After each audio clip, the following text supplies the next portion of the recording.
Oh, Summit, you beautiful bat coming in clutch.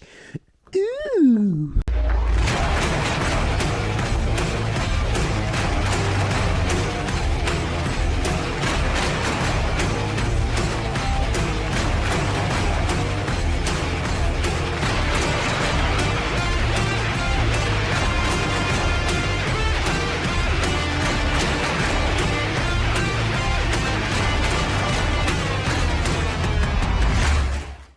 What's up, taters? You guys are gonna have to bear with me a little bit. I have some product reviews coming, okay? I'm gonna do one in this video. We're just gonna knock them out one at a time. I'm getting nicer products, okay? So, if they're not nice, I'm gonna tell you, and you know that. But, like, this one I got today is a jumper pack, and it's the biggest, nicest, just like me, jumper pack that I've got to date. Topdon. Topdon is the one who sent me that battery charger, a battery tender. I keep it on the Z because I don't drive it right now, at least not that much. So I keep it on the Z, and it keeps my battery charged, which I'm probably going to end up putting a battery in it, but it's since it's not going anywhere yet. But this thing is freaking nice, and I'll show it to you here in a little bit. We are putting a touchscreen in this. My buddy said he wanted a touchscreen. I said, oh, you're just in luck. I have one sitting there. So that hee-haw one that I got a while back, we're going to throw in this. We're not going to do it this episode, but we are going to throw it in here. And Summit come through clutch. Got me, now I paid a little bit more money for this than what I did from the other sites. It was like $238 or whatever. Brand new. It wasn't folded in the box. It came in a huge box. I guess you've seen that in the bed of the C10 over there. I went ahead and bought a new core support, and oh boy, that hurt. Oh, that hurt. Anyways, that had to reflect the price for my buddy, so I did tell him it's going to be a little bit more money for this car, and it is because of the core support. I paid, shipped $538. That's the most that I've ever had to pay for a core support. I mean, you talk about the Audi, the 370. It was more money than all of those. But regardless, it's brand new. I got the brand new mount now for under the headlight, and whenever the new core support comes, this is actually Hyundai. Part number is right there on the inside, like I said. And the bumper is a Kappa bumper, very good shape. We're looking good now. And I didn't know if I was getting a new bumper, so I did order like a tool. I bought one of the hot staple guns. It's a Vevor. Vevor sells a whole bunch of different car products, but I bought this for like 75 bucks, planning on, you know, fixing this bumper, and it comes with like 600 or more staples, different heat settings on it, different angles for the gun. You can put the staple in straight on at an angle or 90 degrees, and it looks pretty nice. I'd like to use this. I'm sure we will use this in the future. But I think this will help with my bumper repairs. The zigzag ones are pretty nice. There's all kinds of different shaped ones and different thicknesses. These are 6s. That's an 8. This is an 8. Yeah, there's all kinds of different stuff here. And it comes with this little toolbox. And this isn't plastic. It's plastic and metal. So I thought that was pretty nifty. Like, they didn't have to include that with the tool, but they're pretty nifty. And then shove everything in there, and everything stays in there nice and tight and good to go. So we'll be getting a backup camera. I gotta look through my stash of cameras to see what we're sticking on here, but I have one. A hidden camera, because I'm gonna put it the whole way down here. You're not really gonna see that. But he wanted a touchscreen, so I ordered the installation kit. I did not get the steering wheel control harness. You were looking at about 120 bucks just so you could use your volume and track buttons. And he's like, I just want a touchscreen with Android Auto. So he wasn't worried about that. So we're just gonna have the regular controls up there. All that stuff actually comes out where the stereo's at, and it fits in that slot in there with the installation kit. It's gonna look nice. And we have maintenance coming up for the Subaru. I got there's a stereo going in my Subaru.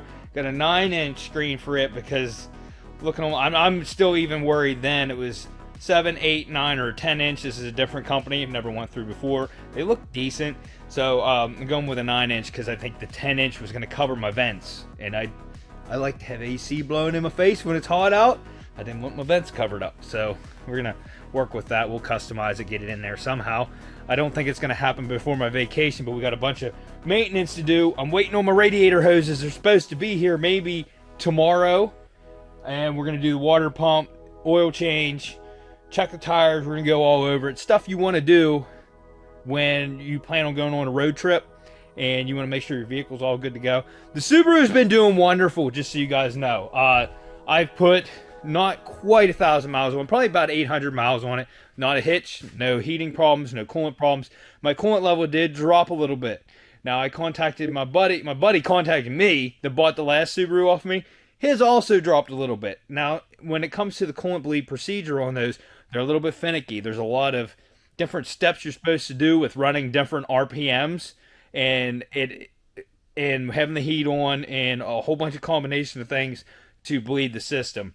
And what I found that just normal driving, if you just take it out and drive it, take a little bit of coolant with you, or just overfill the bottle a little bit, it's going to suck that coolant in. It's going to get rid of those air bubbles over time. So me and my buddy, we both topped our tanks off. I actually topped mine a little bit over full because I thought it was going to bring it down more, and it never did. So I've been driving it ever since. My coolant level's staying normal. It's, well, above full because that's where I put it, and his hasn't moved at all either. So it was just the driving it got the air bubbles out, and they're fine. So I've had no issues with the car. It still makes that weird noise when it's cold on startup. That's why I want to replace the water pump.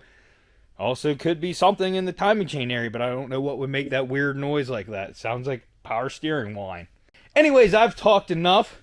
Let's get this jumper pack out so you guys can take a gander at her. Now, you guys know I am not a very tech-savvy person when it comes to electronics. Watts, kilowatts, milliamps, all that stuff. I don't know anything like that. I can read you the numbers and, you know, tell you what it is. But you guys will probably say, well, that they're lying about the numbers and whatever. I don't honestly know. I just know when I hook them up to my vehicle, I try to jump start them. It jump starts them. They work. All the jumper packs I've gotten in the past have worked. This one surpasses the quality of all the other ones that I've showed you. Even this, let me show you this other one. Okay, I was going to show you the other one, but it's in my truck. I don't feel like going to get it. This one's a little bit nicer than that one. And let me show you. Here's the case for it. Very rugged, very nice. The box was beat to crap. Okay, I almost said some bad words there.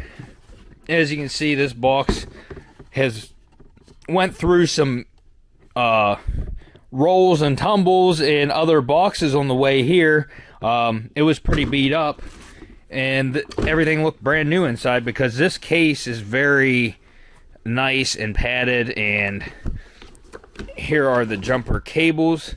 They are very heavy duty. The springs are strong on them as well, but the cables are very nice. Everything's really nice on that. Comes with a book. It does come with a charger and stuff. I have it inside. I'm going to go grab it real quick. Alright, so it comes with a regular charger. It's a USB Type-C to charge it. Here it is itself. This thing is girthy. It's big for a jumper pack. I don't know if you can tell the size of this thing, but yeah, it's big. And I don't know if that reflects the battery size or if it's just the casing, but it comes with a handle on top of it. It has a nice LED light. I haven't tested that yet. Here's where you plug your engine start cables in.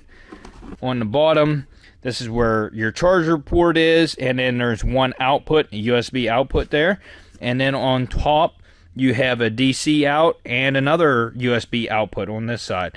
It comes with a retractable hook right here to hang it, like up under your hood or something, which is something new I've never seen.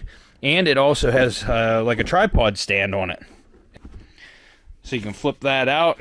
You can set it up as a work light. It has a boost button, a power button. Now, it says on the package, this is 88.8 watt hours, 24,000 milliamp battery. I'm sure it reflects that on the back. Yes, as you can see, here are your specs. But overall, really nice, very rugged. All these covers on the sides are like rubber bumpers, and on the bottom it has rubber pads in case you're setting it down. And let's try the work light. So you can see I went ahead and charged it. It's at 100%. Hold this button, hold the power button in. There's your work light. It's actually pretty dang bright. Yeah, it'd work out pretty nice if you was working on something you needed a light. This also has quick charge on it, so it'll charge up to 80% within 30 minutes, which is pretty convenient. But let me hook this up to this hog right here. I'm going to disconnect the battery. We'll hook it right to the battery terminals and see if it'll fire this hog up. It hasn't been fired up in a while. It needs to start, and let's just do it on this. This does have polarity protection. It has automatic overheat shutoff. It has a whole bunch of safety features that keeps you from burning this thing up. So you can disconnect it wrong on the battery. It's gonna kick the power off on this and not fry anything in it. And it's just, it's a very nice pack, it is.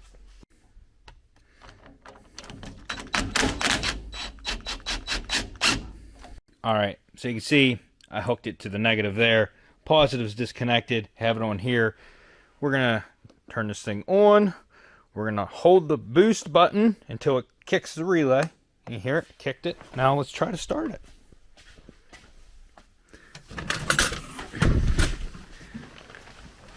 I did not leave myself a lot of room here. I've been moving stuff around.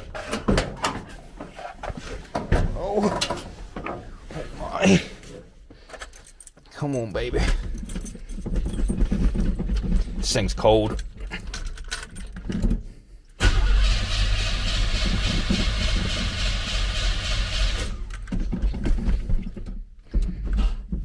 I'm gonna have to push the button again. Not ideal conditions here. Oh, I also want you to know that I damaged my fender. I dropped the ladder on it. Yeah, that's unfortunate. I will say that is the fastest this thing's ever turned over. Let's try this again. Getting in here. Gotta get the fuel into her.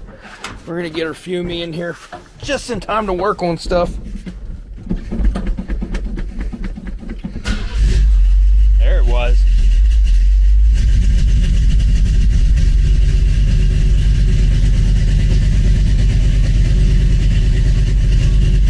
Now it says that this thing can start up to a 9-liter gas engine or a 7-liter diesel engine. So for you Ford guys with a 7.3, I'm sorry, you're going to have to go back to your muffler and suck start that thing on a cold day. So this thing worked out pretty awesome. It turns this motor over fast as crap. But yeah, really like it. If you want to get one of these, there's going to be a link in the description below.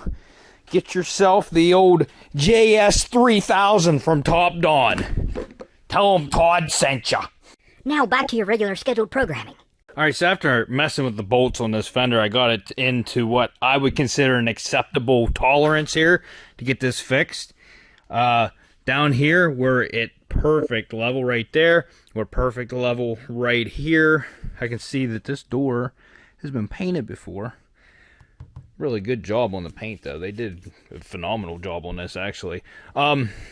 So, as you can see, from right here to about right here, we need to pull this out. So, I need to get this crease all sanded. I need to get all this sanded off and get my slide hammer. I actually looked into a different one. Might be getting a different one that you spot weld on with the slide hammer and you reuse it. You don't have to worry about welding studs in there, but for the meantime, I have what I have. So I'm going to go ahead and tape this line on here, tape this fender off so I'm not sanding the fender, which I might still, you don't know, I'm not that great with it. So yeah, get all this paint sanded off, then we're going to work on studs in this crease here, maybe on the outer edge to get this out to acceptable ranges. And one adjustment I was missing on this fender, which helped the adjustment, is there's a nut right there and I totally forgot about. That's what was holding it out the last time. So that's what helped with our adjustment and why we got it to fit so good now. And just got a little bit of adjusting to do, and then we can do some body work, and this will look pretty dang good.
don't know about you guys, but that looks a lot more acceptable. Now, you could just slap putty on here at this point, and you're not going to use too much. Right here, you're probably going to have a, you know, a little bit more than desired in this spot. I did pull some out. I probably should have went on that some more, but this is going to be fine. We are going to be just filling it. We're pretty close. As you can see, I put a red mark there and a red mark there, because from right there to right here, we're about where we need to be. And then right here, we got a little bit, this is all still in a little bit. What I'm going to do is I'm going to take the fender off, and I'm going to hammer and dolly. There's a lip here, and you can actually get back in there and hammer this out. Now that I got most of this crease pulled out, most of it, I'm not saying I got all of it out, but now that I got most of that crease pulled out, I'm going to get back in there, and we're going to hammer and dolly this out some, and hopefully get it really close to where it needs to be. And then we can throw the fender back on, look at it, and then we can just putty from there.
Alright guys, so I normally sand this putty with 240, but for the sake of time savings, I've been using 120.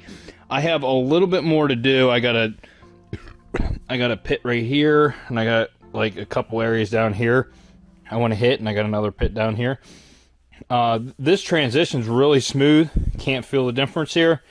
So these last coats here, I'm going to put on down here and up there. I'm going to sand it with 240, and then I'm going to skim the whole thing with 240, and then we're going to hit this with some Transtar primer. I did get, I got a gallon of 2-stage primer. We're going to be using that on this, the bumper, and we're going to use it on the hood too, because this paint called out for spray over primer. So a gray color is what they're calling for.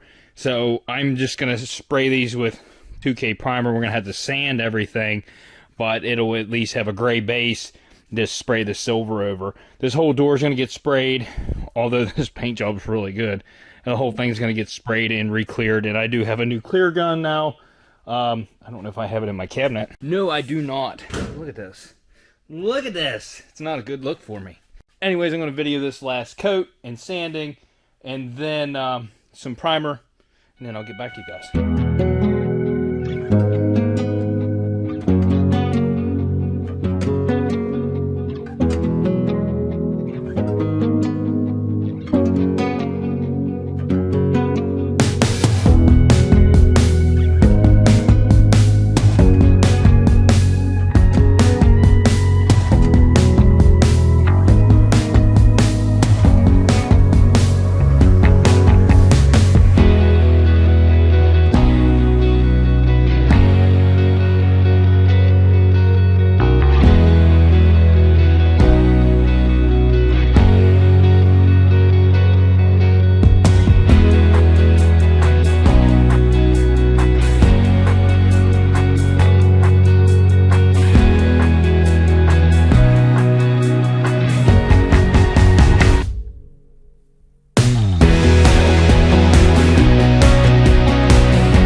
this looks good, especially where the door meets the fender. That looks really good.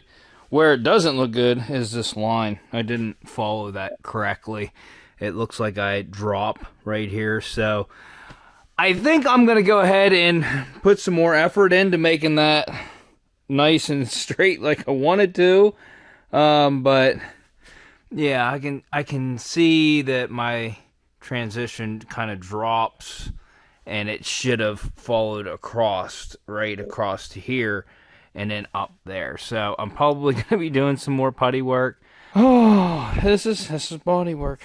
Especially when you're a beginner, and yes, I am a beginner. I don't care how many times I do it. I don't feel like I'm a professional. I never took training. I never took courses. All I did was pick up some putty and pick up some sandpaper and just go to town, okay? I learn every time that every time that I do body work, I learn. And I'm learning that my body lines could be a lot better. So I'm going to put a little bit more time into this thing. But I'll show you guys the outcome when I'm done. I'm going to go wait for this primer to set up here, and then I'm going to sand it some so that I can put some putty on there. We'll see how it turns out. Hopefully good. I don't know.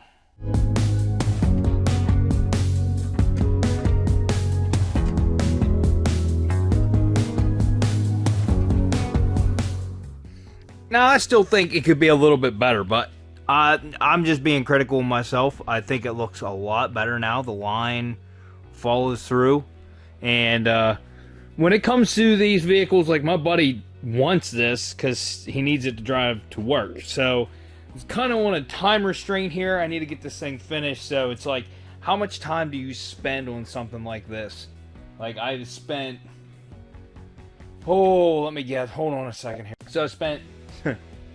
in real life, I spent 7 hours on this tonight, okay? I started at 3 o'clock, it's almost 10 o'clock, and there was some, a break or two in there, so, yeah, how much time do you spend on something like this, you know what I mean? Like, if you're going to a body shop, that's a lot of hours. You're almost better just to replace a panel like that, so I'm trying to save them some money by fixing this one. Yeah. It's still a really good door. That's why I couldn't see replacing this door just because that front was flipped. And even though this takes a lot of work, you're gonna save some money here, I guess. Now, being silver, that's why I spent a little bit more time to make it look a little bit better, because any imperfection you have is gonna be highlighted when you throw metallic silver on there. So it looks decent in primer now. I think once you throw the silver paint on there, you're definitely gonna notice it. But that's just me being critical of myself. Now, I don't have time to do anything else in this video. We gotta sand that down with 400, sand the whole door with like 600. This needs to get sanded. The hood, I don't think we're gonna paint the underside because of the time right now. I think we're just gonna do the top, and that's gonna save us a lot of time, actually. The bumper, we need to sand that. We'll probably use 600. This is primed. This is primed plastic, so, and it does have some nubs. I can feel some dirt in it, but that'll all sand out. This will be smooth. So we're going to use 600 on that, and then we can throw some paint on it. I just noticed there's a front lip on this bumper. I didn't even realize there was a lip on this thing. The old bumper still has it, so this thing gets a little lip on here that I just now noticed. But yeah, we're going to call it a night there. I like to go to bed fairly early because I'm an old man now. I know. I look really young, huh? This grayness. But if you guys like this video and you want to see more on this car, there's plenty to come. Next video, I need to service my Subaru. I need to get the oil changed. I hope my radiator lines actually... No, they're not going to come tomorrow because tomorrow's Easter. Next week, we leave for Gatlinburg, Tennessee. I'm going to document the trip. We're just going on vacation. Going to have a good time, me and Ashley. So, if you guys are curious about what things to do in Gatlinburg, Tennessee, then stay tuned for the video after the next one. I need to get a schedule or something. I don't know what I'm doing. So if you like this video, smash that like button, consider subscribing. Hit that dislike button if your mom would like me to sculpt her for 7 hours. And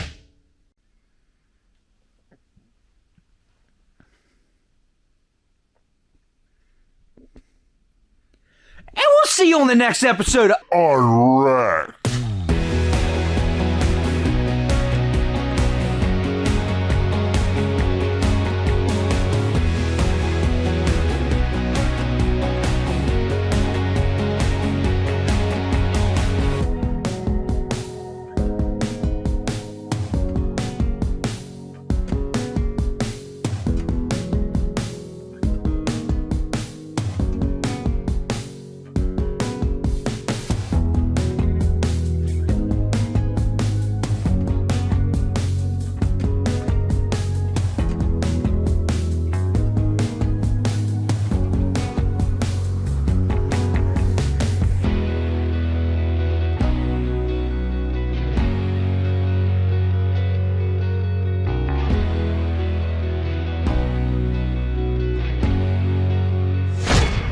Wish I would have got this on video. When I came in from the garage, he come running to me, didn't you? Come here.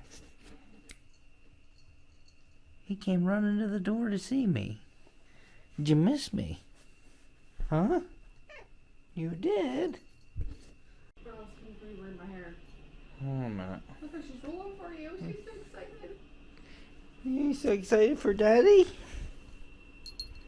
What are you doing down there? You was about to attack her, wasn't you? Huh? Is you happy for Daddy? Do you want to say bye-bye to the people? Hmm? No?